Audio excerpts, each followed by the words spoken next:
અરવલ્લીમાં ગડાદરા પાસે અંડરબ્રિજમાં વરસાદી પાણી ભરાતા વાહન ચાલકોની હાલાકી. અંડરબ્રિજના પાણીમાં એક કાર ફસાઈ જતા ધક્કો મારીને કાઢવાની ફરજ પડી. સમગ્ર ઘટનાનો વિડીયો સોશિયલ મીડિયામાં વાયરલ. ડાંગ જિલ્લામાં ધોધમાર વરસાદ. અંબિકા અને ખાપરી નદીમાં ઘોડાપૂરની સ્થિતિ. અંબિકા નદી પરના કોઝવે પર પાણી ફરી વળ્યા. કેટલાક લોકો જીવના જોખમે કોઝવે પસાર કરતા નજરે પડ્યા.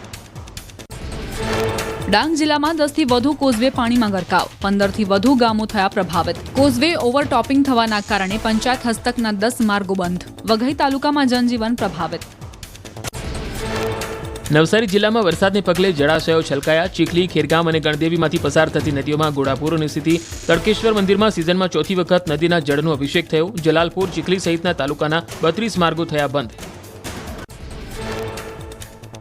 છોટાઉદેપુરના પાવી જેતપુર પંથકમાં અનરાધાર વરસાદથી જળબંબાકારની સ્થિતિ સર્જાઈ. વાવડી ગામે ફસાયેલા 150 વિદ્યાર્થીઓને કોઝવે પસાર કરાયો.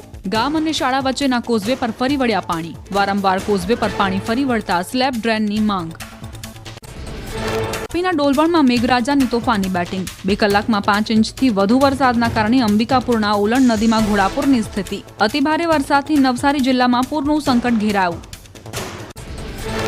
સાબરકાંઠા જિલ્લામાં ભારે વરસાદ. હિંમતનગરનો હાથમતી પિકઅપ વિયર 4 વર્ષ થયો ઓવરફ્લો. હાથમતી અને ગુહાઈ જળાશયમાંથી પાણી આવતા હાથમતી નદી 2 કાંઠે વહેતી થઈ. હિંમતનગરના 4 કોઝવે પર પાણી ફરી વળતા વાહન વ્યવહાર પ્રભાવિત. ભરૂચમાં ડહેલી નજીકનું ડાયવર્ઝન ધોવાઈ જતા વાહન વ્યવહાર થયો પ્રભાવિત. વાલિયાથી સુરતના વાડીને જોડતા સ્ટેટ હાઈવે પર બનેલું ડાયવર્ઝન ધોવાયું. સિઝનમાં ત્રીજી વખત કીમ નદીના પાણી ફરી વળતા લોકોને હાલાકી. હિંમતનગરમાં ગાંભોઈથી ભિલોડા હાઈવે પર ડાયવર્ઝન ધોવાતા બસ સહિત 5 વાહનો ફસાયા. તંત્રે મુસાફરોનું રેસ્ક્યુ કરતા આશકારો. હિંમતપુર નજીક બ્રિજની કામગીરીને પગલે બનાવાયા હતા ડાયવર્ઝન. વરસાદી પાણીમાં ડાયવર્ઝન ધોવાઈ જતા હાલાકી. અરવલ્લીના ગઢડા-કંપા પંથકમાં 5 ઇંચ વરસાદથી જળબંબાકાર. રેલવે અંડરપાસ વરસાદી પાણીમાં ડૂબી જતા વાહન વ્યવહાર થયો પ્રભાવિત. કોતરોના પાણી ખેતરમાં ફરી વળતા ખેતીમાં વ્યાપક નુકસાનની ભીતિ. ભારતીય વાયુસેનાએ પૂરગ્રસ્ત પંજાબ અને જમ્મુ કાશ્મીરમાં ફસાયેલા 206 લોકોને બચાવ્યા. પૂર અસરગ્રસ્ત વિસ્તારમાં 500 કિલો આવશ્યક પુરવઠો પહોંચાડાયો. 6750 કિલો રાહત સામગ્રીનું વિતરણ કરાયું. અવિરત ધોધમાર વરસાદથી જમ્મુ કાશ્મીરના અનંતનાગમાં ભારે પૂરની સ્થિતિ સર્જાઈ. નદીના પ્રકોપના કારણે આશાજીપોરા ખાતેના પુલને ભારે નુકસાન. નદી કાંઠા વિસ્તારના કેટલાક લોકોનું કરાયું સ્થળાંતર. હિમાચલ પ્રદેશના લાહોલ સ્પીતિમાં ભૂસ્ખલનની ઘટના. કોકસરમાં ભયાનક ભૂસ્ખલનનો વિડીયો આવ્યો સામે. મોબાઈલ નેટવર્ક મળતા 26 ઓગસ્ટે બનેલી ઘટનાનો વિડીયો આવ્યો સામે.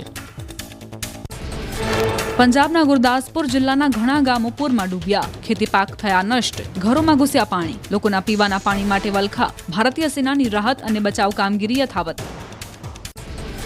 મધ્યપ્રદેશના ઉજ્જૈનમાં શિપ્રા નદીમાં પાણીનું સ્તર વધ્યું. નદીનો રામઘાટ પાણીમાં જળમગ્ન થયો. ઘાટ પરના મંદિરો પાણીમાં ગરકાવ જોવા મળ્યા.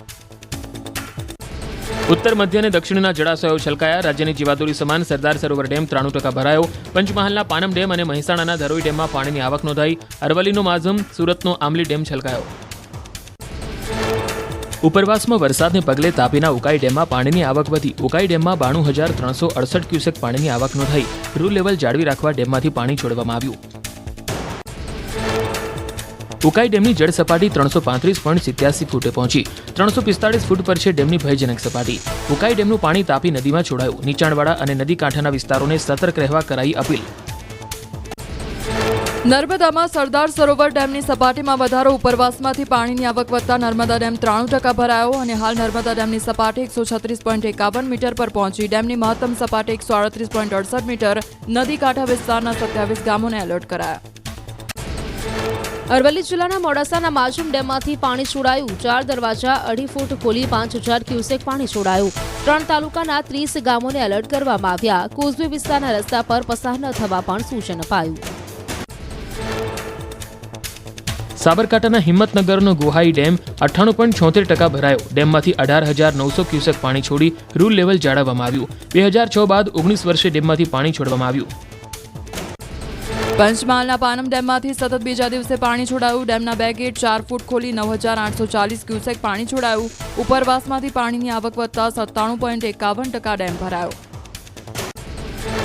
છોટાઉદેપુરમાં જોજવા આડ બંધ ઓવરફ્લો થતા લોકોમાં ખુશીની લાગણી. ભારે વરસાદના પગલે ઓરસંગ નદી 2 કાંઠે થતા ઓવરફ્લો થયો બંધ. સિંચાઈ અને પીવાના પાણીની સમસ્યાના ઉકેલ માટે ગાયકવાડ શાસનમાં બનાવાયો હતો બંધ. અરવલ્લીના ભિલોડામાં નદીઓમાં ઘોડાપૂરની સ્થિતિ. ઉપરવાસમાં વરસાદને પગલે હાથમતી અને બુઢેલી નદી બે કાંઠે થઈ. નદીમાં પૂરના પગલે તંત્રએ નદી કાંઠાના અને નીચાણવાળા વિસ્તારોને આપ્યું એલર્ટ. રાજ્યમાં આગામી 7 દિવસ અતિભારે વરસાદની આગાહી. સૌરાષ્ટ્ર, કચ્છ અને દક્ષિણ ગુજરાતમાં વરસાદનું ઓરેન્જ એલર્ટ. નવસારી, સુરત, તાપીમાં અતિભારે વરસાદની આગાહી. દમણ, નર્મદા, વલસાડમાં ભારે વરસાદની આગાહી. પંચમહાલ, અરવલ્લી, ડાંગ, ખેડા સહિતમાં ધોધમાર વરસાદની આગાહી. ગુજરાતમાં ચોમાસું હજુ પકડશે રફતાર. 30 અને 31 ઓગસ્ટે ભારે વરસાદની અંબાલાલ પટેલની આગાહી. ઉત્તર, મધ્ય, દક્ષિણ ગુજરાત અને સૌરાષ્ટ્રના કેટલાક ભાગોમાં ભારે વરસાદની આગાહી કરી. 3 થી 10 સપ્ટેમ્બર પણ ભારે વરસાદની સંભાવના. ગુજરાતના ઘણા ભાગોમાં મુશળધાર વરસાદનું અનુમાન. સપ્ટેમ્બરમાં વરસાદ જ્યાં ચડશે ત્યાં પડશે. હવામાન નિષ્ણાંત અંબાલાલ પટેલે કરી આગાહી. દક્ષિણ ગુજરાત, સૌરાષ્ટ્ર, કચ્છમાં ભારે વરસાદનું અનુમાન. ખેડાના કપડવંજમાં વરસાદી માહોલ છવાયો. વરસાદના કારણે વાતાવરણમાં પ્રસરી ઠંડક. ધોધમાર વરસાદના પગલે ખેડૂતોમાં ખુશીની લાગણી છવાઈ. લોકોને ભારે ગરમી અને ઉકળાટમાંથી રાહત મળી. બોટાદ શહેરમાં વરસાદી માહોલ છવાયો. શહેરના માર્કેટિંગ યાર્ડ, હવેલી ચોક, ટાવર રોડ અને સ્ટેશન રોડ સહિતના વિસ્તારોમાં વરસ્યો વરસાદ. લાંબા વિરામ બાદ વરસાદી માહોલ છવાતા લોકોને ગરમી અને બફારામાંથી મળી રાહત.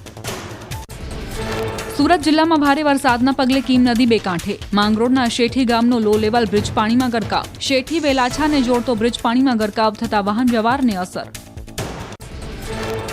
સુરતના કિમ વિસ્તારમાં ધોધમાર વરસાદને પગલે પાણી ભરાયા. ફિરદોસ શોપિંગ સેન્ટરમાં પાણી ભરાયા. શોપિંગ સેન્ટરમાં ઘૂંટણસમાં પાણી ભરાતા દુકાનદારોને પડી હાલાકી. દુકાનોમાં પાણી ઘૂસી જતા નુકસાન વેઠવાનો આવ્યો વારો. ઉપરવાસમાં ભારે વરસાદના કારણે સુરત અને ભરૂચમાંથી પસાર થતી કીમ નદી બે કાંઠે. મોટા બોરસરા ગામે સિઝનમાં છઠ્ઠી વખત નદી પરનો બેરલ કોઝવે પાણીમાં ડૂબ્યો. કોઝવે પર ધસમસતા પાણીમાંથી પસાર થતા દેખાયા વાહન ચાલકો. સાબરકાંઠાના ઈડર વિસ્તારમાં નીચાણવાળા વિસ્તારો પાણીમાં ગરકાવ. આત્મવલ્લભ હોસ્પિટલના કમ્પાઉન્ડમાં ભરાયા ઘૂંટણસમાં પાણી. દર્દીઓ અને તેમના પરિજનોને ભોગવવી પડી મુશ્કેલી. પાણીના નિકાલ માટે હોસ્પિટલ તંત્રના પ્રયાસ. નવસારી જિલ્લામાં ભારે પવન સાથે ધોધમાર વરસાદ. ગણદેવી, ચીખલી, વાંસદા સહિતના તાલુકામાં વરસાદ. જિલ્લાની અંબિકા અને કાવેરી નદીમાં પાણીની આવક વધી. ખેડાના નડિયાદ શહેરમાં ધોધમાર વરસાદ. ડભાણ રોડ, કલેક્ટર કચેરી રોડ સહિતના વિસ્તારમાં ભરાયા પાણી. અંડરપાસમાં પાણી ભરાતા અનેક વાહન ચાલકોને ભારે હાલાકી. સુરત શહેરમાં વરસાદી માહોલ. અઠવાલાયન્સ, ડુમસ, પીપલોદ, અડાજણ, રાંદેર, કતારગામ સહિતના વિસ્તારમાં વરસાદ. વરસાદી ઝાપટાના કારણે વાતાવરણમાં ઠંડક પ્રસરી. સુરત જિલ્લામાં સાર્વત્રિક વરસાદ. વીજળીના કડાકા ભડાકા સાથે ધોધમાર વરસાદ વરસ્યો. ઓલપાડના કીમ સહિત આજુબાજુ વિસ્તારમાં ભારે વરસાદથી ભરાયા પાણી. કીમ સર્વિસ પાણીમાં ગરકાવ.